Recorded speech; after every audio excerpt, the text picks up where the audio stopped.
Thank you, Ross.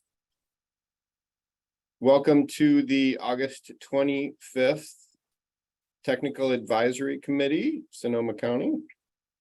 And we will start as always with introductions, but rather than me reading everyone off, let's change it up a little bit today and you can all introduce yourselves. Let's start with the SCTA staff.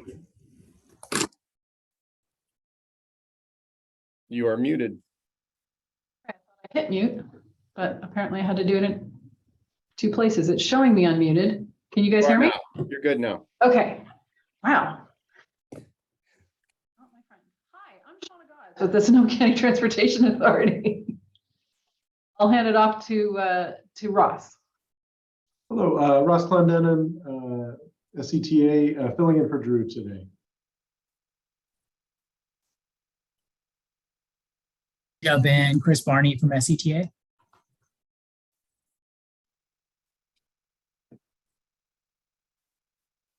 And James Cameron here from SCTA as well. I think that completes the SCTA crew. I'll pass it back to you, Chair. All right. How about Sonoma County? Good afternoon. Hi, this is Steve Urbanik. I think Nader's on the call. There he is. Yep.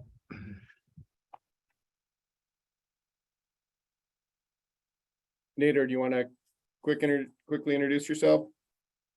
Yeah, sorry. Yeah, this is Nader Dahu, TPW Engineering Manager. Thanks, Nader. Then Thank we'll you. move on to our partners at SMART. Hi, Joanne Parker with SMART. Should I ping someone else? Yeah, we'll go through the cities now. Okay. Try to do alphabetical order. I think Craig, you're probably up. Yeah, hi, Craig Scott, City of Cotati.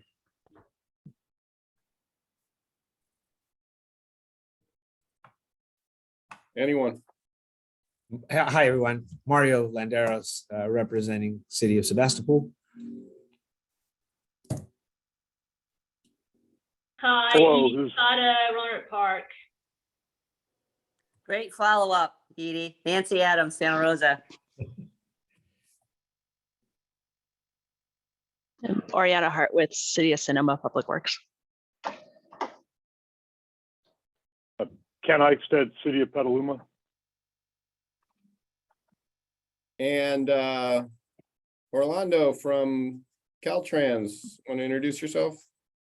Hi, everyone. I'm Orlando Ramirez from Caltrans District 4.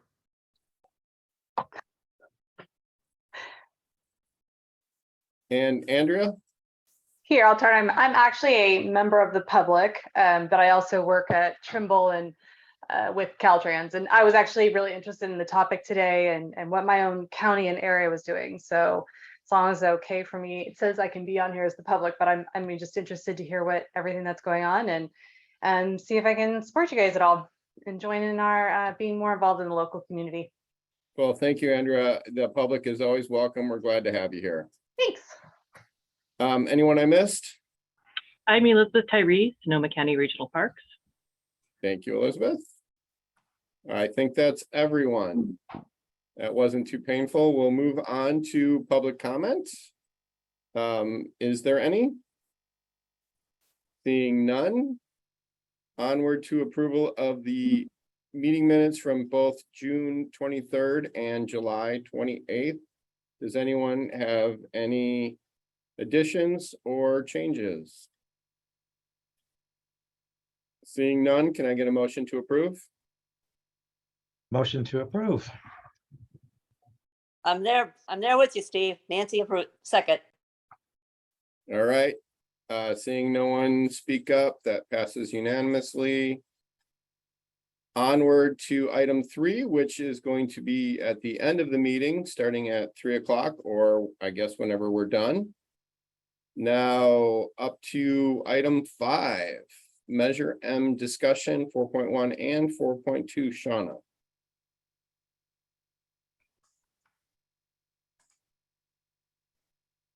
I'm going to give it a minute. Can you hear me? Okay. Remember this from last time. So 4.2 actually it's number 4 was first, Mr. Chair, which is just a reminder of the VMT mitigation and reduction calculator workshop following today's TAC meeting. Want to make sure everybody sees that, is prepared and or attending after this meeting.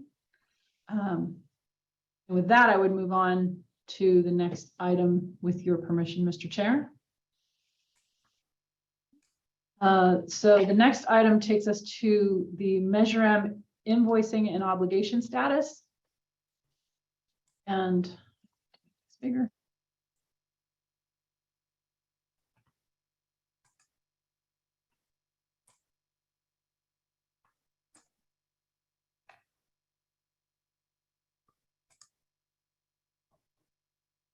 Okay, so we have updated it for the current fiscal year. As you know, we did swap fiscal years on July 1st, and we brought this updated version to you last month. This month, it shows that the estimates have been invoiced, unless they haven't, in which case there's a notation to that effect.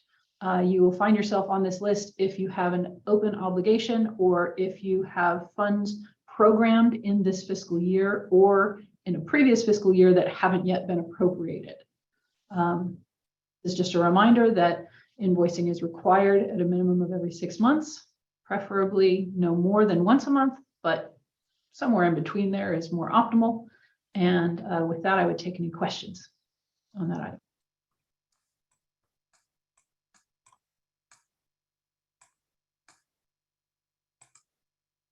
Seeing none. The next item is simply a reminder that because the fiscal year ended on June 30th, that takes us into annual reporting season, and annual reporting letters for Measure M for all programs are required by September 15th, not all programs, most of the programs. Those include the Local Streets Rehabilitation Program, the Local Bus Transit Program, the Local Streets Projects Program by PED, and if there were any invoicing, the rail program. So please remember to get those into me on time. If you have not, if you have already done so, which I have received several letters already, thank you very much for those letters that have been submitted. If you have any questions, please feel free to contact me. But that's just a quick reminder.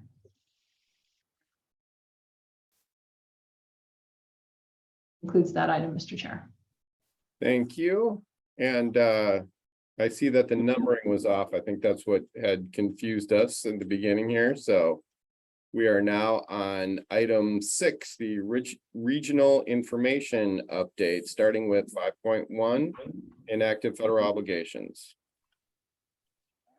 So as we do every month, we bring you the federal inactive obligations list because MTC tasks all the CTAs with helping get the inactive obligations off the list. We have an obligation to keep our inactive obligations to a certain percentage of the region and the statewide total. And so we try to make sure that we are doing our due diligence to get our invoicing completed on a timely basis and to make sure that once obligations happen, that we get that timely invoicing. And it is far more strict than the Measure M invoicing. We just kind of give you a poke and say, hey, you might want to get that done. You can, in fact, have your funds deobligated if you do not stay active with your federal obligation. Also, please ensure that you complete your invoicing processes and reporting once you've completed your project. So it's not just the invoicing that has to occur, but there are a number of other forms and reports that need to be submitted once your project has completed construction and you are at closeout. So please remember to get those done. With that, I would like to go over the list that we have. You'll see that similar to what I had done in some previous months, I had included the updates that had been provided to me previously. So and you'll see that in the status tracking notes column of that spreadsheet.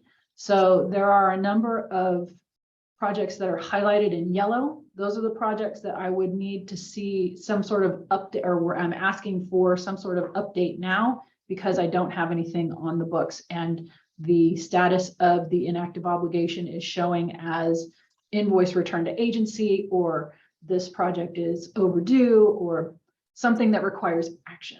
If the status is showing invoice is under review by Caltrans and you've already submitted, then no further update is needed. So with that, and I hate to put you on the spot when you can't even see anything, Ken, but there is a project listed for Petaluma that is Petaluma Boulevard South between East Street and Crystal Lane, pavement rehab, road diet, add class 2 bike lanes and signal. Is that the Petaluma Boulevard project? That is correct. That is correct. Okay. That is correct, and I'll make sure Jeff knows. Okay, that'd be great. So if it said, the status says that the invoice was returned to agency, so make sure that you get that invoice back into Caltrans as soon as possible. Next item on the list. Sorry? The copy, thanks. Okay, great. All right, I'm gonna next hand it over to Nader, who has graciously supplied me with a number of status updates in the past, and those are included in the status tracking notes column, but there are a few that don't have a status update. So if Nader, I'm gonna ask you to give me an update on those. No problem. Just a few minutes ago, probably about 3 minutes, I emailed you the entire 15 updates on them. You want me to read them? No, I do not. I don't. Thank you. I'm sent good. it Thank to you very much. You, James, and David as well. I included the 3 of you. That's perfect. Thank you, Nader. Thank you very much. Okay, so that means we need to go next to, I don't know, Roundtable Park is in progress. There's another Petaluma, various locations throughout the city, and Petaluma Boulevard North near Gossage Avenue, installation of signal hardware upgrades. Ken, I apologize that I didn't address that the last time, but that one also is in need of another invoice. Okay, thank you. So then we move on to the projects that were, I think, less than 50K balance. And there's just one from Sonoma, Chase Street Bridge. Oriana? That's my one where the construction dollars are programmed for next fiscal year.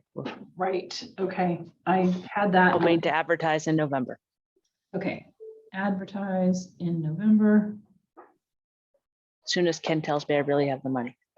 Okay, and the money is programmed in 22-23. It is, yes. Got it. I'm sure he's about to call. Any minute, I'm waiting. So the money, just so, because I had this conversation because there are a number of projects that are kind of in limbo right now. So I had this conversation with both Caltrans and with MTC. Once the federal fiscal year turns over from September 30th to October 1st, that's the break in the fiscal year. But it takes some time after that in order to get the authorization and have that OA become available, the obligation authority become available for the region. So it could be November or even December before you see that obligation occur. Just FYI, don't expect it to happen on October 2nd. Good to know. Thank you. There is the third list, which is the list of projects that have 0 balances, except for one, that are closed out for whatever reason. And we talked about this last time. These continue to persist. So there are projects from Petaluma, Smart, Sonoma County, Santa Rosa, and Windsor. And I have Windsor's explanation. We had a long conversation with Ken, and that is under That is, sorry, just with my pop-ups. So that project is being addressed. So I don't need an update on that, but if I could get, and Nader, I'm going to assume that your list that you sent me includes those projects as well, the status update on those projects as well.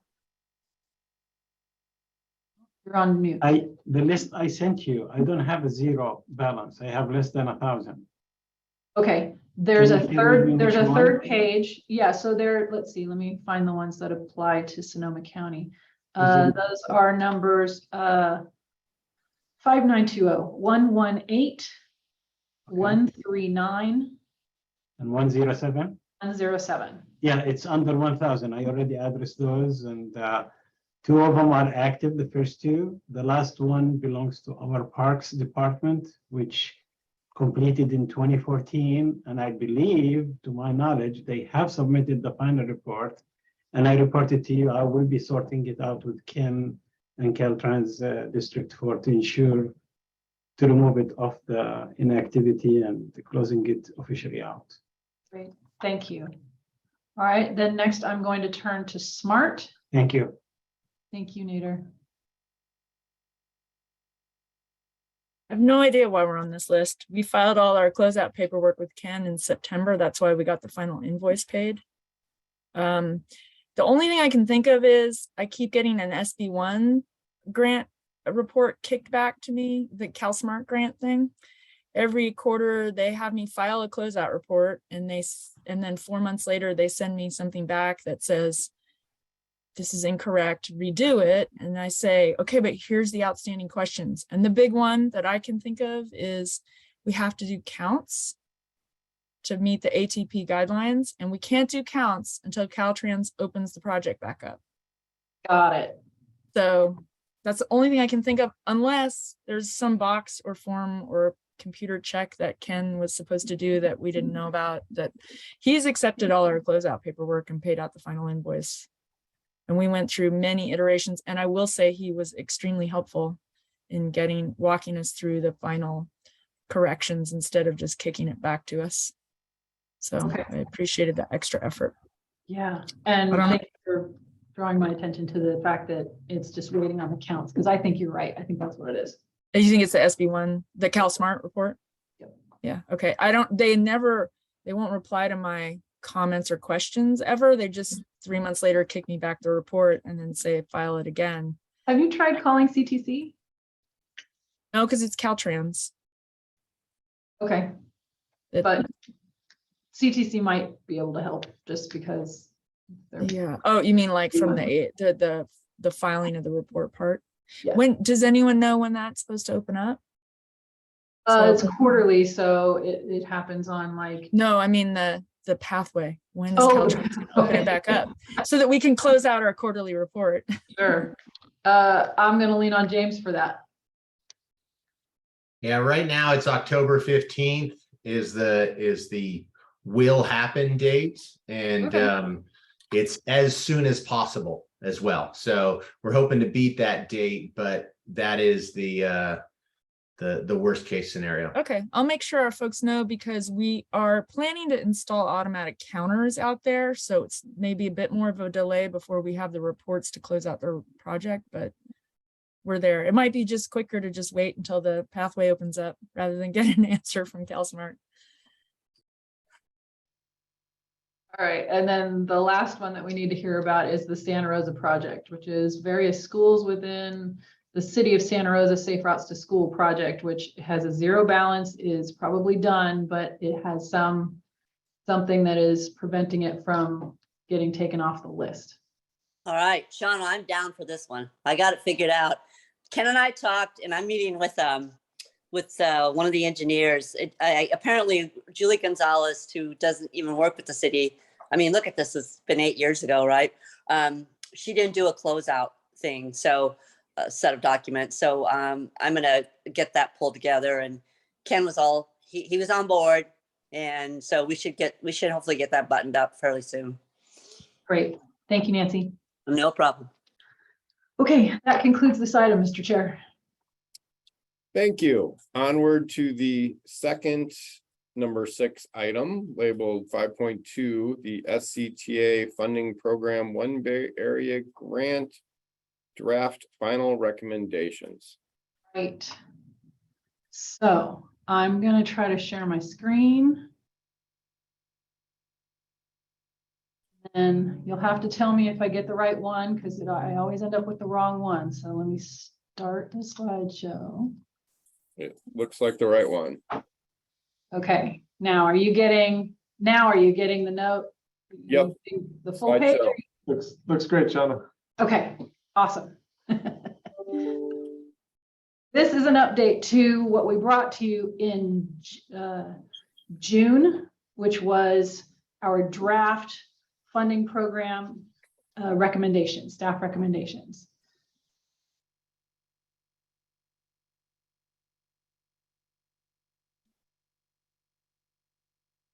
As a quick summary, SCTA started this process about a year ago with a call for the top 5 priority projects for each jurisdiction. In response to that call, SCTA received 65 applications. Given the timing of some of those funding sources, SCTA needed to program some of the projects early with State Transportation Improvement Program and Local Partnership Program funding. And that money went to the 4 projects that are listed here: Roanoke Park, Santa Rosa, Sonoma County TPW, and Santa Rosa City Bus. So in addition to the STIP and LPP, other recent programming included the Safe and Seamless Mobility Quick Strike Program, which was OBAG 2 funding, the last remnants of OBAG 2. 6 jurisdictions were selected in Sonoma County to receive that funding. The funds were intended for projects that were ready to go and quickly deliverable. As we reported in July, the Transit and Intercity Rail Capital Program was seeking applications earlier than when SCTA had anticipated proposing projects for the One Bay Area grant, cycle 3. So SCTA partnered with the transit agencies to submit several of the projects that had been submitted for the SCTA funding program as a TIRCIP grant application. And those applications totaled more than $24 million. Awards were announced on July 7th, and the application was awarded its full request. Great news. And then back in June, SCTA staff reported the process that we had used to evaluate the remaining projects that had been submitted for the SCTA funding program cycle 1. All of the projects were evaluated by staff and received a consensus team score using criteria that were recommended by advisory committees and approved by the SCTA board. The evaluation criteria address established goals for Plan Bay Area, the comprehensive transportation plan, Sonoma climate mobilization strategy, and Go Sonoma. They evaluated benefits to equity priority communities and potential mode shift, safety, community engagement, emissions reductions, and project readiness, among other things. So we started with ranking each project in order of its raw score and selected projects with a benchmark of 95 total points minimum. But using that method alone, the qualifying project requests still exceeded the available total funding. So we developed different scenarios that further reduced the number of projects and also provided some geographic equity to ensure that the improvement projects would benefit all areas of the county. We were, of course, able to fund a number of the transit projects with the TIRCIP grant, so those projects were able to be eliminated from further consideration. And you'll remember that we presented the TAC with the draft staff recommendations in June and asked that the projects that had been determined eligible for STP CMAQ funding submit OBAG 3 applications as well for review. And SCTA staff reviewed those applications and selected a limited number of projects to submit to MTC for evaluation. All the projects proposed for funding in June are still proposed for funding now. The details of the staff recommendation have been expanded to include the proposed funding sources and to identify which projects will be submitted to MTC's competitive county program for OBAG 3. That's what this table shows. This is a copy of the staff report table 1, which expands the details of the recommendations from June to show the proposed source of funds per project. The projects highlighted in green are the projects that are proposed to be submitted to the competitive MTC OBAG 3 county program. Hopefully everybody can see this. I'll give you a minute to digest. It is in your agenda packet.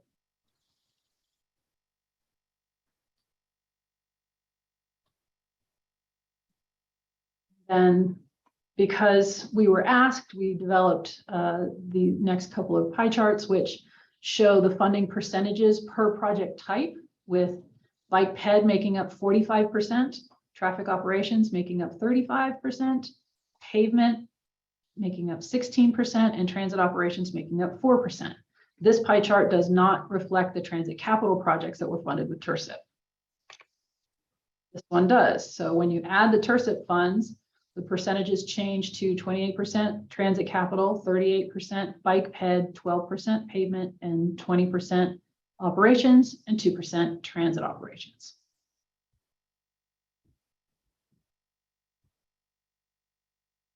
So staff is seeking a recommendation of approval from the TAC on the final draft recommendations. The recommendations remain draft until MTC adopts OBAG 3 county program. And once the MTC program has been adopted, staff will adjust the final SCTA funding program list to, if it's necessary, and seek final approval from the SCTA board in early 2023. So this slide shows the delivery schedule, and we are currently in August of 2022, bringing you the final draft funding program recommendations. We will also take these to the Citizens Advisory Committee on Monday. And then in September, on September 12th, we will take this final draft staff recommendations for the funding program to the SCTA board.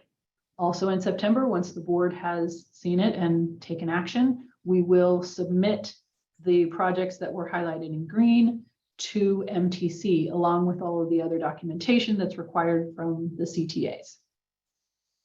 And then between October and December, MTC staff will evaluate those applications. They will come out with their draft recommendations in December, and we will have a discussion back and forth. And then they will take those recommendations to the commission for action in January.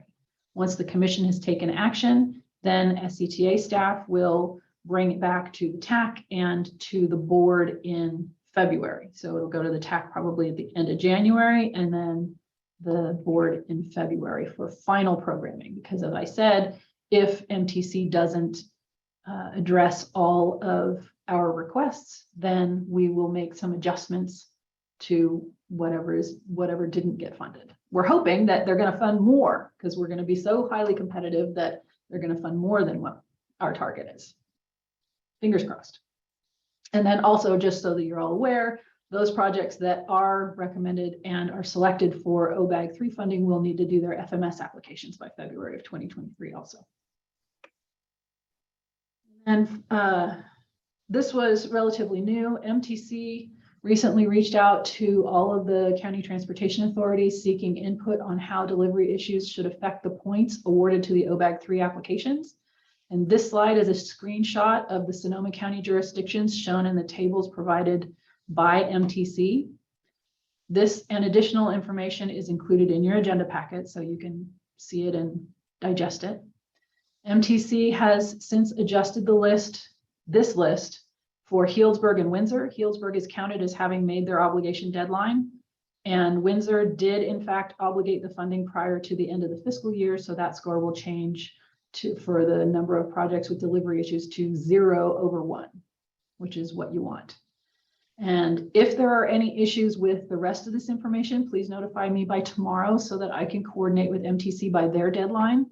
MTC is proposing to deduct 1 point per delivery issue on applications from jurisdictions that are identified. With that, I will turn it back over to the chair. May I ask Shauna if you would go back to the slide, the larger spreadsheet with the different funding sources, probably like slide 8 there, that's the one. So what is the BBP versus the MTIS under Go Sonoma? That's the essentially bike ped improvements and the Mobility, transportation, it's the two programs within GoSonoma, and I should know them, but because you've asked me, that has gone away. It is an acronym for the two GoSonoma programs that we'll be using. Yeah, let me get that. Build bikeways and pathways, move traffic and improve safety. Excellent. Thank you for that. So I'll open it up. Do people have questions about what Shauna has presented here? Hey, Shauna, I have a question on that new information from MTC. So for Santa Rosa, I'm not sure. I think we should probably talk offline, or maybe talk with who's that new person down there? Oh, Thomas, right? Thomas. Yeah. So because you show Santa Rosa, well, you don't show. It's just MTC's information. It's like 2 for 2, right? So I'm not sure what that. So I think I need to have a conversation with Thomas, and I'll loop you into that because I'm not sure what they're looking at on that. So, okay. I can tell you that one of them says that you obligated outside the annual obligation plan, which means, as you'll recall, when they send out a draft annual obligation plan, and they say, tell us if you're going to be in it or not, before they adopt it. And then once MTC adopts the annual obligation plan, you should obligate within that year. So you have to opt in or out of the obligation plan, which is why they want you to actively participate. So if you said, we're not going to obligate this year, push us out, and then obligated in that year anyway, that might have been a problem. I know one of the notes says obligated outside the annual obligation plan. So I'm not sure exactly what happened, and Thomas will have that information. And then the other one says obligated after the year that it was programmed, essentially. So yeah, and I talked to both of those engineers on that. And I know that I think the one that was outside the annual plan might have been the pavement one, but I talked to both Chris and Danny, and I know the pavement one, he had to do the fire recovery, that FEMA one, and it was, well, at the time he thought he was going to make the annual obligation, but then he had to take on that FEMA one because that got approved. So it really it shifted his priorities. So I'll have a conversation with Thomas on it, and then I think the other one, yeah. So thanks for that. A little bit of an explanation. I appreciate that. Sure thing. Anyone else have questions or comments? Please jump in. Chair, this is Ken, City of Petaluma. I got a question. Please. So I'm looking at the spreadsheet on staff recommendations, and I'm curious with regard to the CMAC OBAG 3 and the STIP OBAG 3, just sort of how I don't know if it's, you know, how the decision process moves forward, you know, in putting projects forward, you know, under those two grants. Is there, you know, any formula, subjective or not, that goes into that? There was a lot. That's a question, maybe. Yeah. There was a lot that went into it. So we took into account what your overall raw score was. We took into account the amount of funding that we had available in each one of these columns. We took into account what we thought was competitive for the actual applications that we received, the MTC applications that we received. And, you know, we had to balance what we thought was reasonable, and we knew that MTC was going to be taking into account delivery history. So there was a lot of different things that contributed to what we thought were competitive projects. And so we've done our best to balance out, making sure that the projects that we felt were best candidates for delivering federal money are getting the federal money. That being said, you know, I don't want anybody to feel like we're punishing them with federal money. But as I said before, our recommendations for which projects are receiving money haven't changed since June, right? All of the projects that we recommended in June are still being recommended for funding. We've just identified which sources, and it was a huge balancing act. So I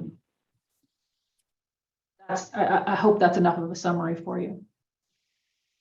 Yeah, I just want to make sure I can represent it to the powers that be on our end here to move that forward. And to be clear, I mean, you're looking at, did you go back and look at OBAG 2 and sort of what's been done before, and then you've got this full spreadsheet of all these different funding categories. So it really, you're looking at the past, and you're looking at the future funding, and all that is kind of goes into the mix. Is that a fair statement? Yeah, and what projects are eligible for which type and that sort of thing. There's CMAQ funding, and then there's STP funding, the Surface Transportation Program funding, versus the Congestion Mitigation Air Quality funding. And of course, the CMAQ funding is more limited, but we got, as you saw from the pie charts, we got a lot of bike projects. But is it worth it to put federal funding on a project that's only asking for $300,000 or $400,000? No, it's not. Do you know what I'm saying? Like, we want to make sure that the projects that are getting federal funds are it's at a scale where it's worth it to do that. We're also not all of the jurisdictions that are putting forth bike ped projects are going to be eligible for CMAQ. So we want to make sure that we're giving, because some of them, like Cloverdale and Healdsburg and so forth, are outside of the air quality basin. So we want to make sure that we've got the kind of money that we can spend in that place, and we've got a certain amount of money that has to go to certain types of projects. Like I said, there was a lot of balancing that needed to happen in order to get to this point. Okay, so thank you. Sure thing. That's her hand raised, and then Mario. Yeah, hey, Shauna, thanks. A couple of questions. The presentation here on the recommended, just be clear, is this the first time you're presenting it to the TAC, and therefore just the first exposure on the actual selected projects going forward, the green projects? Just want to make sure So this is the first time that we've identified the source of funding. We identified which projects would be receiving funding in June. Okay, all right, got it. So then just speaking for Sebastopol, I want to try to understand it for representing it back as well. But so the funding source recommended under the GO, what does it make?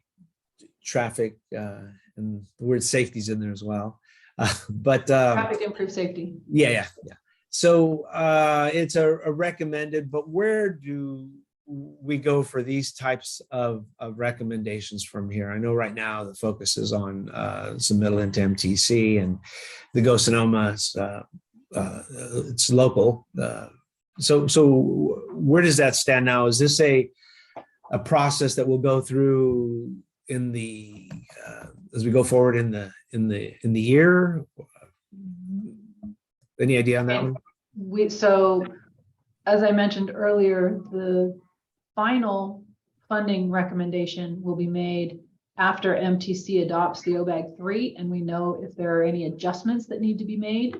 If certain projects get funded and certain other projects don't get funded in OBAG, then we'll need to make up that money with the other funding sources. So some adjustments might need to happen in which funding source projects are receiving, and that'll happen in the early part of next year. And then at the same time, SCTA is in the process of developing a strategic plan for GO Sonoma. First thing being this action, which is going to be programming the funding. And so we have mentioned in the past that, of course, GO Sonoma doesn't start until 25. So we could, depending on when people are going to be needing money. It's a possibility that we could work out loans, but that's like behind the scenes. And I don't know that that's necessary at this point. So Correct.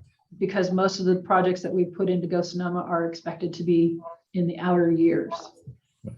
Understanding is that the Bodega Avenue bike lanes phase 2 would happen after you implement phase 1, which has not yet gone to construction. So you've got a little bit of time before that happens. Okay, good. And then just the last question, back to one of your slides that showed it was on OBAG 2 delivery. If you could get to that one, I just wanted to take a look at that one again. Oh, by the way, your presentation, that is what will be going to the board next, right? Similar, yes. Some of the words will be changed because it needs to be addressed to the board rather than to the TAC, but yes, it will be very similar. Yeah. So on the OBAG 2 obligated, and I take it this includes the, I don't know what we call it, but the OBAG 2 from when OBAG came out, and then the quick strike, which is also within OBAG.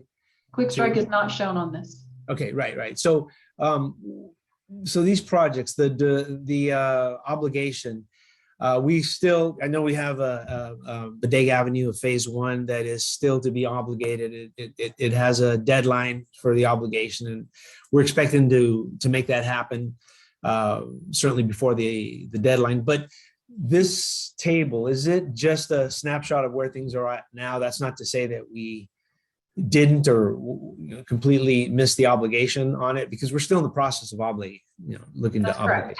Okay. Right now, this is a snapshot for right now. Snapshot. Okay. And it would change to 1/1 for Sebastopol if Sebastopol does not obligate in this fiscal year.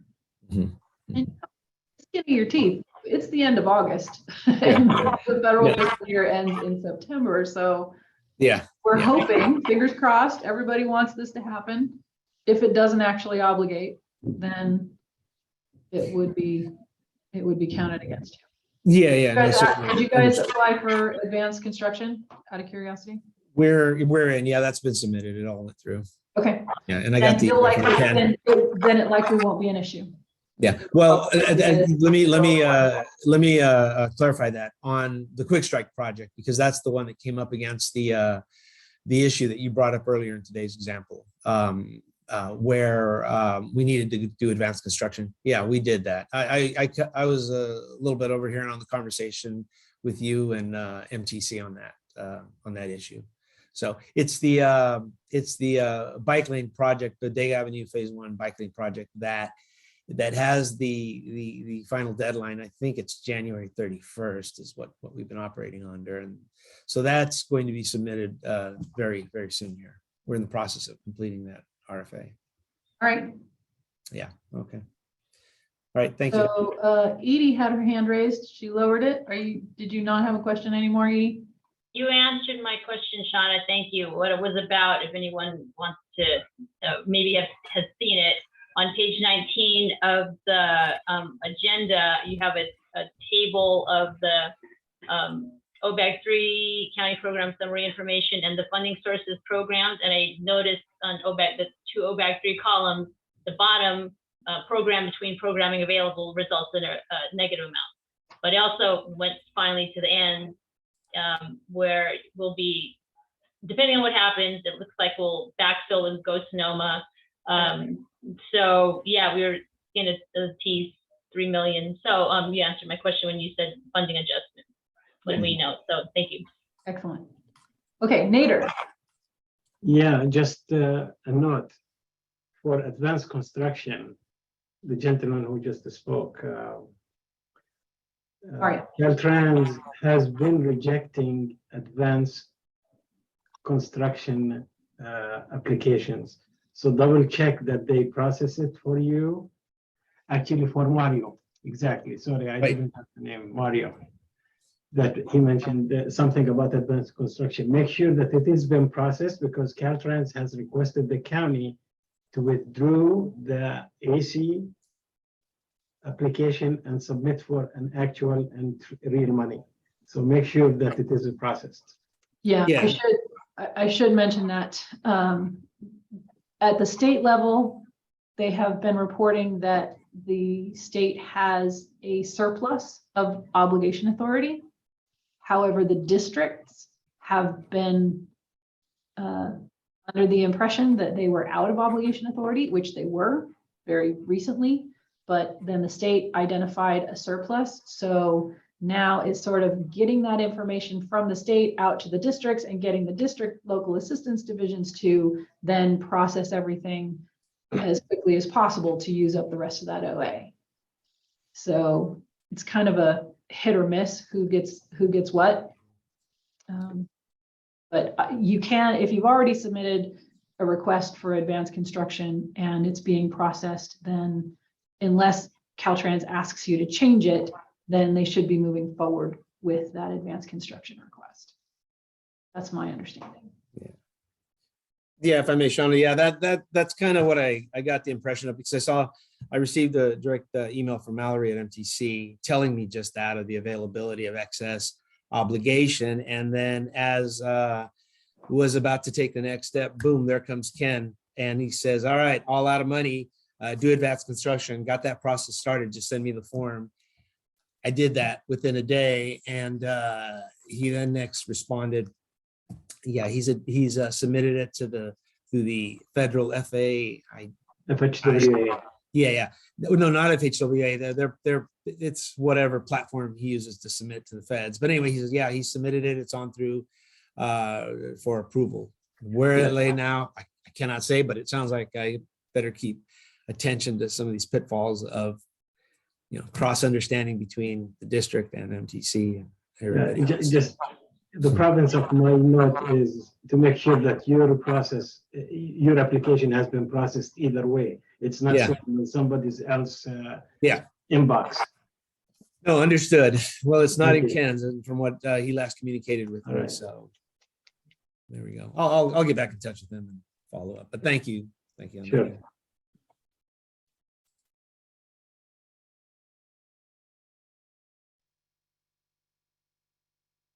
Looks like no, Steve. Here I come. Hey, Shauna, you had some pie charts on the types of projects. Do you know, I guess on the bike and ped projects, how many of those actually have within the limits of their projects paving components? Because as a fix it first kind of guy, you know me, right? I'm a little disturbed that less than 20% of our money is actually going to fix what we have versus fixing some bike paths and striping and safety projects, stuff like that. Not that they're not important, but I'm curious as if you guys have an understanding of the components of those projects. And the final question I have for you, do you have a jurisdictional distribution of the OBAG funds in one of your pie charts? We have a question here at the county, and I don't have that information, so I was wondering if you guys have put that together. Yeah, I can if you want me to, though. Yeah, that would be great. So you want to see OBAG funds versus other funds? Well, Total no, that you're being awarded, or you just want to know who's getting what for OBAG? I just want to be clear on what you're asking. Let me see if I can frame the question that I got, which is we've had 3 OBAG funding cycles, right? Yep. And the question I've received is, what is the total percentage by jurisdiction of those OBAG funds? And I think the acorn of this question is how are the qualifications? Because we went from a distribution program a few years ago that the MTC had, the more rural counties, they didn't have the criteria for 70% within PDAs and that kind of stuff right now. And I think we still have that in OBAG 3, or is that? That's correct. We only have a requirement of 50% of our projects being in service. So, I mean, it's coming from a few of our supervisors, because it's, that they're concerned about where the money's going. So I don't have an answer for them right now, but if we could get that information, that'd be great. So again, let me be clear. Want just OBAG funding, or do you want all the funding that the county is receiving? No, just OBAG funding. Okay, Yeah. and you want it for all 3 OBAG cycles? Yeah, I guess if they could be distinguished by the cycle, that would be fine too. But in total, I think is the aggregate that we're getting some questions about. So I don't know if that's easy to get, but Well, it will be different. You know, we don't have FAS anymore and that sort of thing, but, and, you know, we don't have guaranteed targets anymore. You know, we don't have formulas. So understood. I'm not OBAG's never had the formulas. OBAG 1 did, I believe, and then they got their hands slapped, and then they gave us targets that were guaranteed, and then they got their hands slapped again. And so now we've got there are no target, you know, here's your target. There are no guarantees. It's all competitive. I know. Yep. Yep. Still So need to you- answer the question.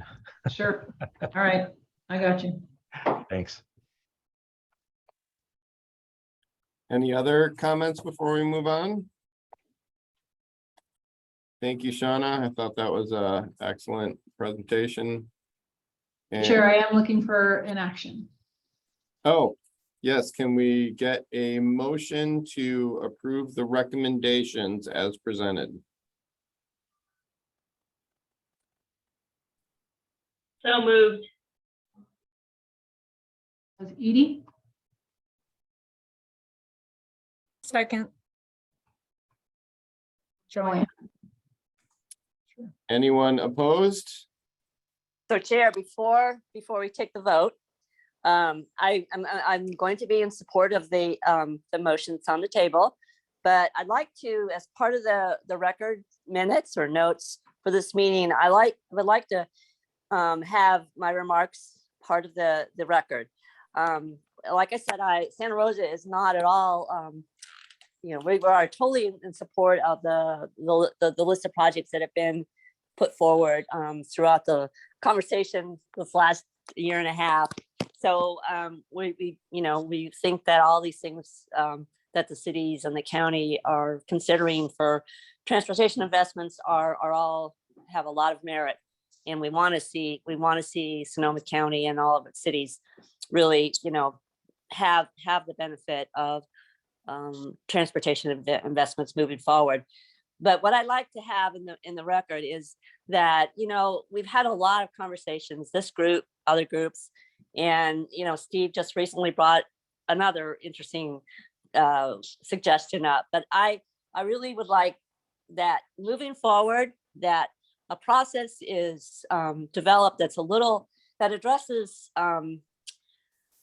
some things that I thought weren't as well thought out, you know, during this call for projects. So I would like the SCTA to think about moving forward that we before we do a call for projects, we know what all the rules are, right? And I think having flexibility, especially when you're doing a multi-year call for projects, priorities change, council members change, board of supervisors change.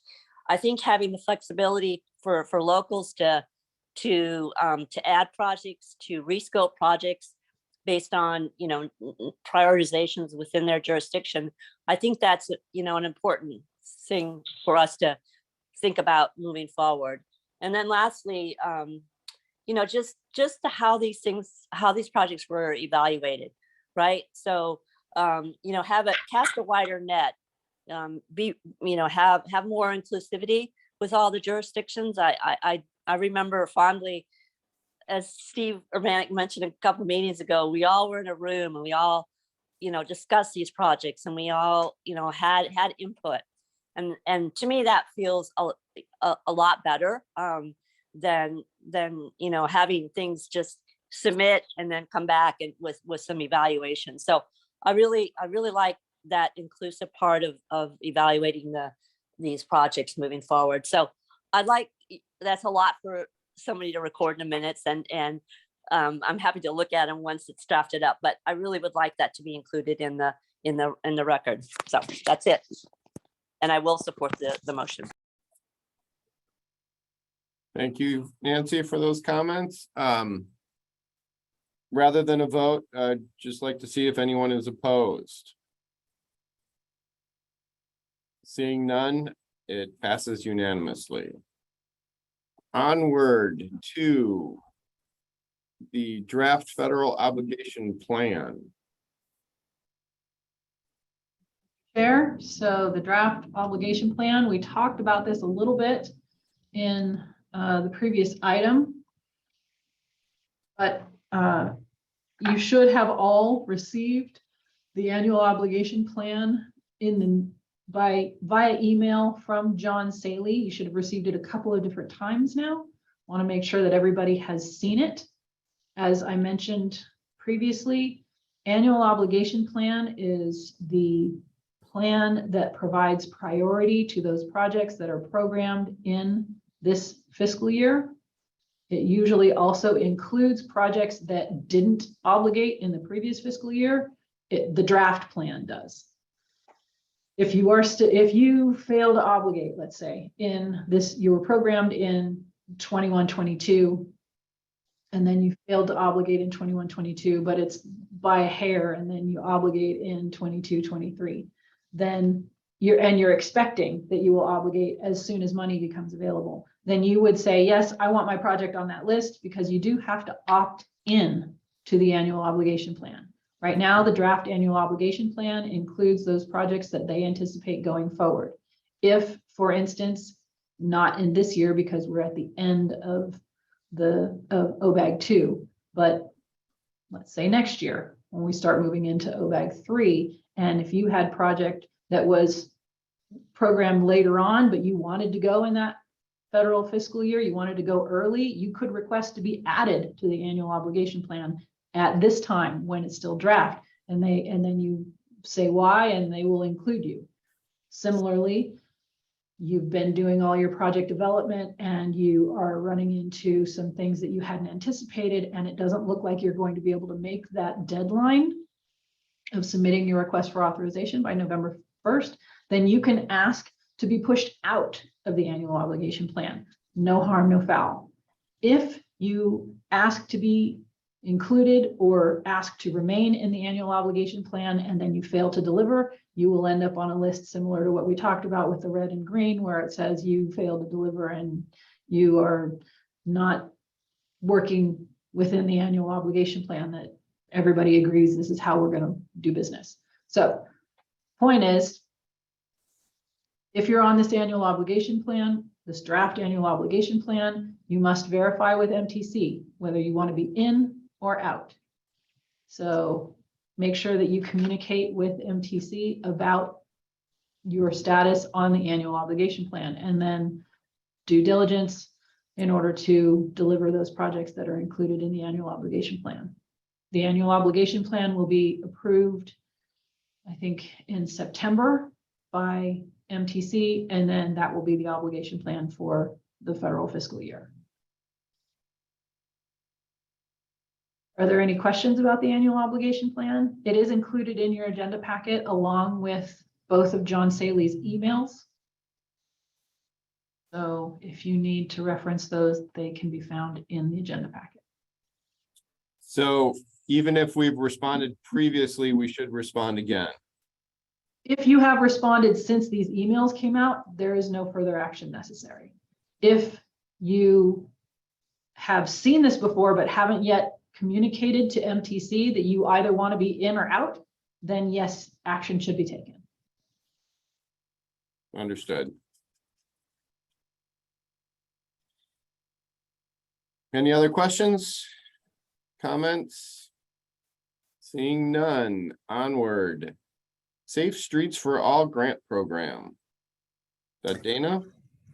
That's me, Mr. Chair. So this is just a follow-up from the discussion last month that we had about the Safe Streets and Roads for All grant program. So just to provide a really high-level overview of this grant program, it's a federal funding program that's allocating $5 billion over 5 funding cycles over the next 5 years. It's safety and Vision Zero related.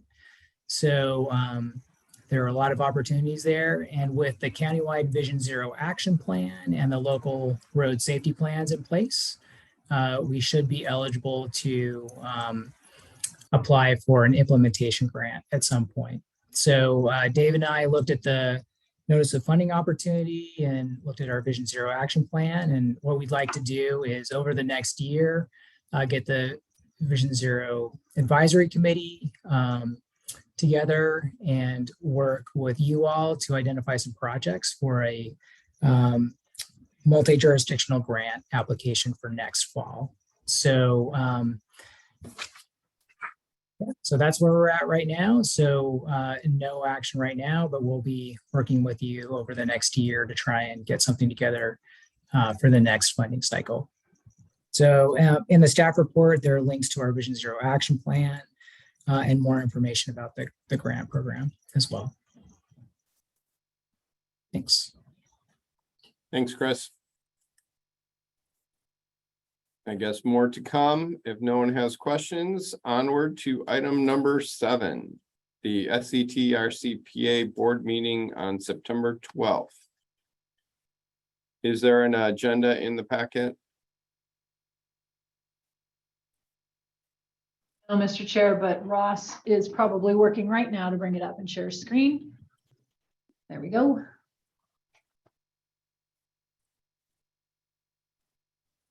Let me know if you need size adjustment. No, I think I can see it. So this is a pretty full agenda because some of you may be aware that we did not have a board meeting in August. So there are quite a few things that are on the agenda this month, including the quarterly financial reports, a resolution of commendation for Janet, who recently left us. We were sad to see her go, but she has retired. There is a cooperative agreement with Petaluma for the Access Across 101 funding for Measure M. I do need to go scroll up just a little bit, Ross, so I can see the top of the second page. There we go. We have a couple of cooperative agreements on the agenda to work with the county on the feasibility study in Pengrove and moving forward with a project at 121 and 8th Street East intersection out by Sonoma. There are RCPA items, including an amendment to an agreement. And then on the regular agenda, of course, we will be taking the recommendations, the draft final recommendations for funding for the SCTA funding program. And planning will also be doing the VMT calculator or reduction calculator presentation to the board. There again are RCPA items on the regular agenda that include the greenhouse gas inventory, and then there's report outs on potential funding, and then we report on the status of our bike share program. Some of you are probably aware that the vendor that we were working with, so we are trying to find a new vendor. And then there's an update on legislation, and then reports and announcements from all of the different departments in SCTA. With that, I would be happy to answer any questions that anybody has about what's going to the board.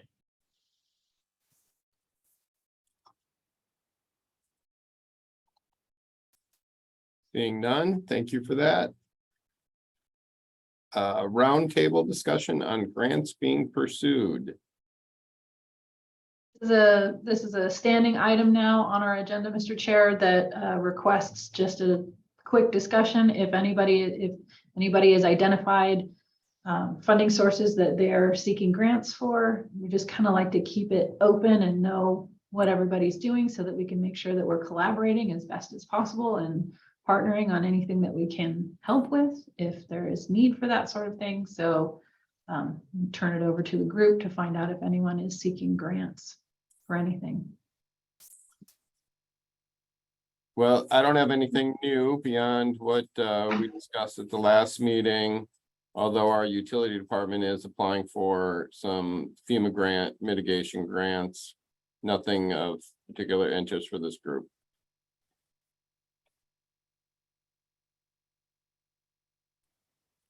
we might be doing SS4A to, well, we're trying to strategize. I know it's late, but we got new numbers for our Southwest Boulevard complete street.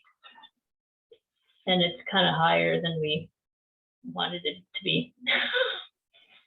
So luckily our description is such that if we decided to phase our roundabout at the Adrian and Southwest, we could chop that off and maybe look at an SS4A kind of project with roundabout and improvements in Adrian and by the school. And these are the pieces that aren't already in our LRSP. It's supported, parts of it are supported by the LRSP, definitely. But just to make sure we're going to spell it out as a project in our LRSP. So we're still strategizing, as in the next 3 days, we're going to figure out what we're really going to do, because we got a grant to write. Good luck with that. And you kind of jumped ahead to the next item too, regarding current bid environment. But before we go there, we'll see if anyone else has anything to add about grants. Yeah, guys, just a real quick, this is another question into me, and I don't have the answer. And our Stephen Hunter, who's been following the Vision Zero stuff, but just a quick question about whether or not the county needs board approval, and I guess every other jurisdiction out there from their council needs council approval or board approval to be eligible to for any grant funding that may occur with the Vision Zero plan that's being developed. Maybe this is just low-hanging fruit and I just never picked the apple, but adoption of the Vision Zero plan in order to be eligible for Safe Routes for All. I believe that's part of the checklist. Yeah, there's a self-certification checklist. Okay. You have to have a plan, and it has to be self-certified. It doesn't have to be a Vision Zero plan. It can be a local road safety plan. There are other things that meet the minimum qualifications for that plan. Okay. Under Safe Routes for All, but that's not necessarily the case for all programs. Yeah, under the Safe Routes, whatever, SS4A. Safe Streets for All, SS4A. And it can be across several plans. I mean, that's our strategy. We're saying Sonoma County adopted an action plan, and the HIN, some of what we're talking about is related to the HIN. And then our LRSP, putting it together. That's what we're going to try if we decide to go for it. Nader? Yeah, I just need a clarification on the adoption of the Vision Zero for a certain type of funds and grants, or for everything we submit. Like the LRSP, it is recommended or highly advisable by Caltrans, but they don't require it for the HSIPs. Now, is the Vision Zero, they don't require it? Yeah, so for HSIP, an LRSP or equivalent is what makes you eligible in cycle 11, which is what we're in now. Yes. For the next cycle, it will only be LRSPs. So the SSARPs, I think they're called, which I know the city of Sonoma has, is an equivalent document for HSIP during this cycle. It will no longer be acceptable in the next cycle. So I know City of Sonoma is working on updating their SSARP to have it be an LRSP for the next cycle. I know the county has an adopted LRSP, so you are eligible for HSIP funding. Yeah, do we need to have a board resolution acted on it for the? So that was for, you must have for Safe Streets for All, you must have an adopted plan, which means you have to self-certify that your board or council has adopted the plan, like the Vision Zero action plan. Okay, so anything related to Safe Route to School. Okay. Safe Routes to School, Safe Streets for All. It's Safe another Streets for safety All, program okay. through the. So we'll work on both of them together the best way. Thank you. Appreciate that. Does anybody else have any more acronyms we can use in one sentence? So that was a really good example of speaking without local knowledge would be a big trouble trying to listen to this thing. So The acronym I used was SSARP. I threw out all the other words. All the other words. Thanks. So I worked for Caltrans, as probably some others have here. And they were the king of the acronyms. The best was the construction record and accounting procedure, which was the craft manual. And there was someone there who kept a manual of acronyms, the acronym manual. It was pretty funny. Steve, if you're looking for something to play with, look at chapter 3. They have between 3 letters to 5 letters in the LAPM. They have plenty of them. All right, onward. Anyone have current bids that they were outraged by? Larry, can I just say on the funding stuff, I said it last month, but I'll say it again. SMART is being nominated for Solutions for Congested Corridors for the Windsor extension. So Awesome. I'm slogging through that.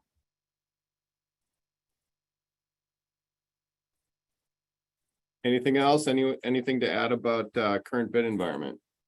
It's getting nasty out there. Bid protests are flying around like the leaves from the trees these days. There, any little dot that's not crossed or T'd, you know, it's pretty fussy right now, I guess is the best way to say it.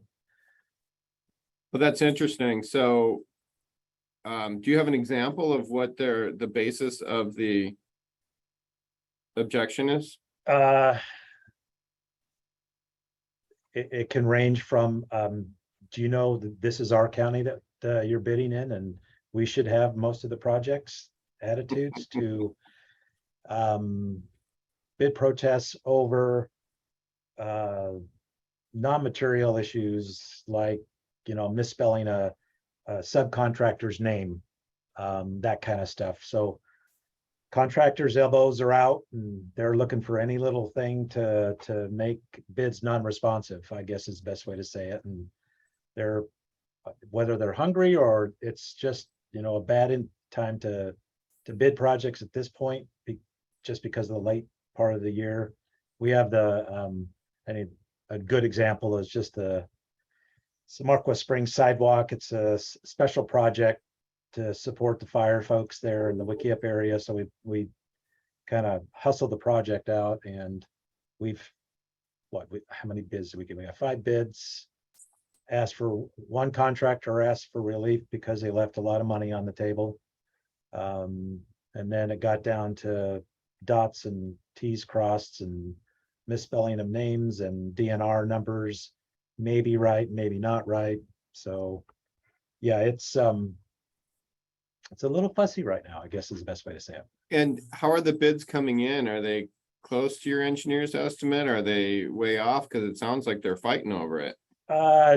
Engineers' estimates are pretty good. I mean, we know what our costs are, so that's not the issue. It's just that, you know, it's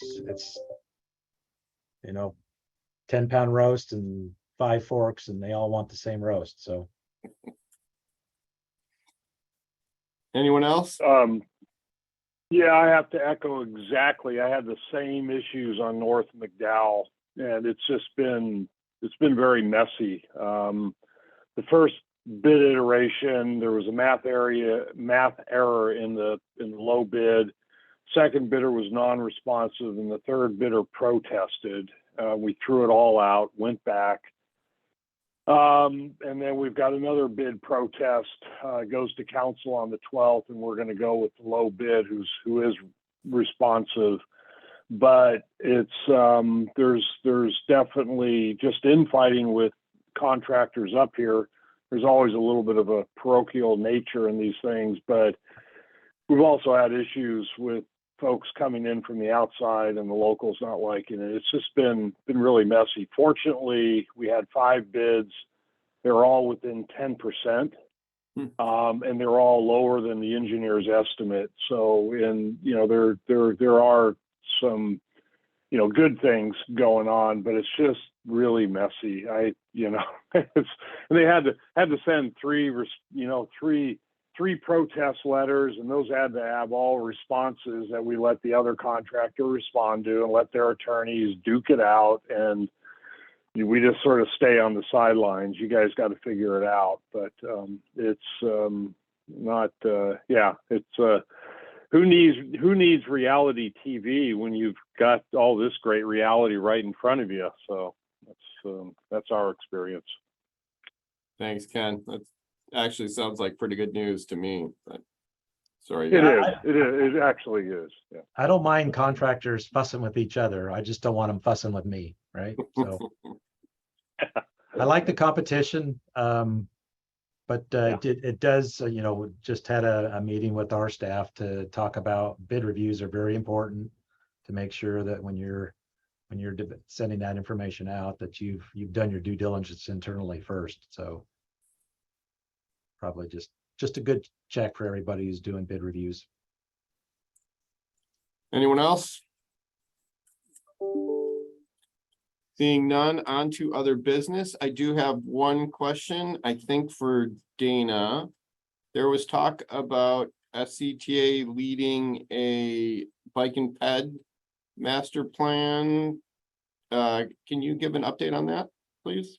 Yeah, absolutely. So we received a grant. We were awarded a Caltrans grant for the Sustainable Communities Transportation Planning Grant to update our countywide bicycle pedestrian active transportation plan, we're now calling it. And that includes updates to several jurisdictions' local plans as well. This is the same framework that we used during the last plan update, which was adopted in 2014, where the local jurisdiction plans are under an umbrella of the countywide plan. So all projects from the local jurisdiction plans, whether or not they are updated through this process and grant or separately, will be incorporated into that countywide plan. We are expecting funding to be available in November, and at which point we will be going out to bid for a consulting team to start the work. This is about a little over a 2-year process, and we will be facilitating this through our countywide bicycle pedestrian advisory committee, and of course bringing updates periodically to the TAC as well. So if you have any other specific questions. No, that was great. The only question I still have remaining, is there going to be an opportunity for the local community to have a committee or input, or how would that work, if at all? Yeah, so public outreach and engagement is definitely a large part of this. We have not yet developed the public engagement plan for this. We'll need to get more detail on that. We definitely are planning to have meetings and the jurisdictions that are updating their local plans in those communities. And we have not yet figured out if there would be, how we would involve the community and form advisory groups that are community-based. But the Bicycle Pedestrian Advisory Committee is also a public meeting, and so if there are folks that are interested in hearing updates at this point, you can certainly refer them to that committee. But happy to take input on other local engagement. Thanks, and definitely not trying to change whatever direction you ultimately decide, but letting you know that the Healdsburg bike community certainly would love to be part of it, perhaps as their own little, like if there were direction given to Healdsburg on what you guys need, then we could take the lead on that subcommittee, if you will. But again, not trying to direct it. We're open to whatever works for you guys. So all good. Thank you. Anything else on other business? And thank you for the update, Dana. Hey, Larry, so Nancy here. So another sad story from Santa Rosa. We lost another engineer. So honestly, I think Petaluma, Roanoke Park, and Windsor may have more engineers than we have right now. So we're dwindling. So just if you know engineers, send them our way because we are struggling. Who did you lose, Nancy, may I ask? Yeah. So Grant Bailey, he is actually going to to the sister agency of SCTA, only for Napa County. So he was on the bike pit overcrossing. That was a big project for him that has now been reassigned. So we've got a lot to deliver and a very small number of engineers. So it's not looking good, and no leadership in our department head or our deputy level. So yeah.